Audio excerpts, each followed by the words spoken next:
The Psychology of Football: How the Mind Shapes the Game by John Wetzel. Football is more than physical strength, it's a mental game. Psychology affects how players perform, communicate, and cope under pressure. Focus areas: motivation and mindset.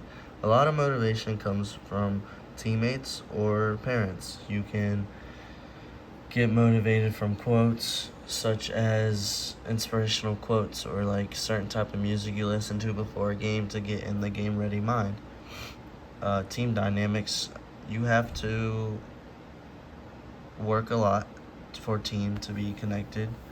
Stress and performance while performing or playing your sport at football, it causes a lot of stress because you mess up and sometimes it gets stuck in your head. And fan psychology, that's the fans. Like, a lot of it depends on how they act during the game. Motivation and mindset. Intrinsic motivation: playing for the love of the game. Playing for the love of the game is playing without any hate, in my opinion, because I play for the love of the game, and it's just like loving what you do while you're playing. Extrinsic motivation: external rewards, fame, scholarships, money. These come from playing. You could play from Little League and start in high school and get scholarships and stuff, or you can go to college and still earn more scholarships at like a D1 school if you're a walk on. Just because like most walk ons don't get a full time scholarship at the beginning. The best athletes balance both of them. If you don't balance both of them, I don't see you being a great football player in any sort of way, because then you're playing the football in hate and you're not worried about any of the external rewards. Growth mindset: players who believe they can improve perform better after failure. Most of the time when you play, you fail. In any way. Like, you could run the route wrong, a quarterback could throw the ball to the wrong person and it gets intercepted. A corner can mess up their footing and the person could blow by them and a touchdown could get caught on them, etc. Like, there's so much that can happen after a fail, but as long as you can go back and look at the film and see what you can do better and work on it outside of practice or at practice. My example is a quarterback who studies film after a loss becomes more resilient. Team dynamics: social cohesion, friendship, and trust off the field. In my eyes, not being friends with your teammates on the field or off the field will cause a lot of drama and a lot of mistrust.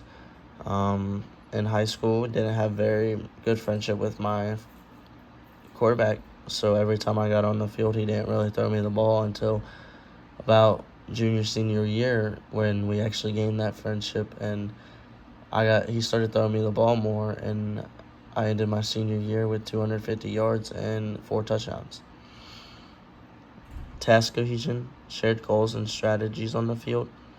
Having a shared goal with your team each week for a game helps a lot, because it's able to show like that y'all are all working for one goal and all doing it together and not alone. Successful teams need both. Example: team dinners or film sessions increase communication and unity. The example is very true, because every Friday before a game, if it's a home game, we have a team meal, and it's always chicken Alfredo or Big Ziti, and then with salad and garlic bread. We use this time to talk with our teammates and our groups, because we're sectioned into different groups by position, and we work together on like making up game plans, but also talking to each other about like what we see in each other, and then we end up playing a game all together, and it's fun. Like, it just brings us all closer together. Stress, pressure, and performance. Football involves high pressure moments. This is very true because, like, when you're lined up against someone else who's probably twice your size, or like you don't like know what they're capable of because they weren't really on film much, it's a scary situation because you could either get hurt or make a huge play, and like your mind's just running back and forth between those two things. So you gotta like really keep your head stuck in one place about, hey, this is what I'm doing, and working towards that. Yerkes Dodson law: performance improves with arousal, up to the point too much anxiety lowers performance. This is very true because I had a lot of anxiety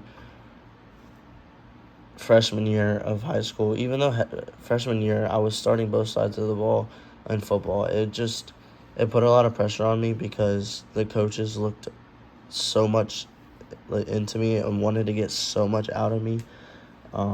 So I played like 7 different positions and only was really good at 2 of them. But I had to continue working in each position to make sure that my team could stay winning and help us out in games. Techniques to manage pressure: visualization, breathing control, and routine building. Visualization helps me like understand, like I can look at a play or something and like fully look at our playbook and recognize what I can do to be better at this, or like watch film to see what I can do to make myself better. Breathing control: always need breathing on the field because after a route you're like, you just ran full speed, you're gonna be out of breath, and being so, it's just a lot to happen. You gotta make sure you stay breathing and have good breath control because if you don't, you're gonna be out of breath every play. Routine building: always build a routine if you're playing football. Sleep schedule, bringing your homework into your schedule, all this and all that. Because if you don't do that, you're going to be extremely exhausted at practice and not perform very well. Confidence and focus: self-efficiency. Bandura, 1997. Belief in one's ability to exceed. High confidence, better focus, and faster recovery. Distractions, crowds, noise, and social media can hurt concentration. This is very true because in college, your fans are cheering a lot louder than they were in high school.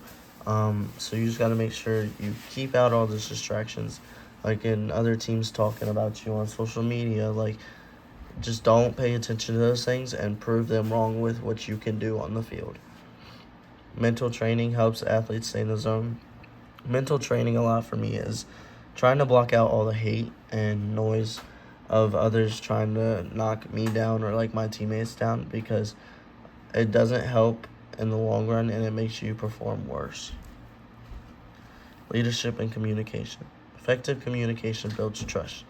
Captains and quarterbacks serves as psychological anchors. Leadership styles: authoritative, clear direction, democratic, team input. Emotional intelligence is key to maintaining morale. Psychology of fans: fans experience basking in reflected glory. Football unites communities and gives identity. Over-identification can lead to aggression or rivalry. Example: college rivalries heighten emotions and pride. Sports psychology in practice: teams hire sports psychologists to improve focus and confidence, help with injury recovery, support mental health. Mental conditioning is as important as physical training. Conclusion: football's mental side is just as important as its physical side. Success depends on motivation, team unity, stress control, confidence, leadership, understanding the psychology of football, and appreciation for the game. And there's all my sources.